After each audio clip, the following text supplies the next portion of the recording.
Hello mga ka-freshness! Maganda ako sa umaga. Magandang umaga mga ka-freshness. Tuloy na nga ang kaganapan ng aming muling pagkikita. Huwag masyadong ma-issue. Kami lang ito, Forerunners Batch 2002. Huwag masyadong ma-showbiz para iwas chismis. Alam ko naman excited ang all mga ka-freshness. Kaya tamang tambay muna sa tindahan ni Aling Nena. At eto nga mga ka-freshness, dumating na nga ang unang batch ng aming delegates. Makung maka-delegates ka. Lakas makayaman ah. Kakaiba talaga itong batch natin ngayon. Aba, biruin mo, nakaya ba namang hiramin yung bus mismo ng ating city government?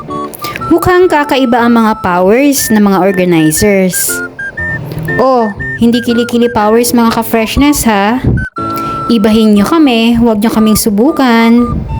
Tamang diskarte lang ang pinanghuhugutan.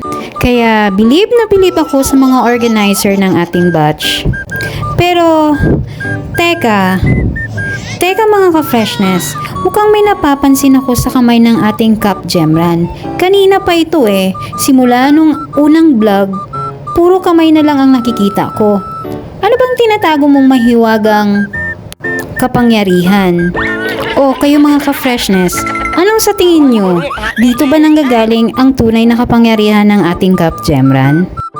And yes mga ka-freshness, spotted nga ang isang content creator kung saan malugod naman nilang sinasalubong ang iba pa nating mga batchmate.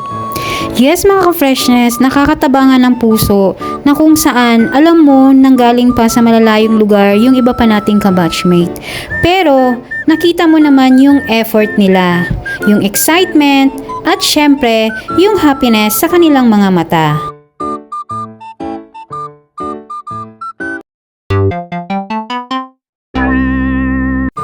And yes mga ka-freshness, spotted naman nga ang isa pa nating officers na kung saan busy bumibili sa tindahan ni Aling Nena. And yes mga ka-freshness, isa rin nga sila, dalawa rin nga sila ang binigyan natin ng mga problema. Thank you for watching.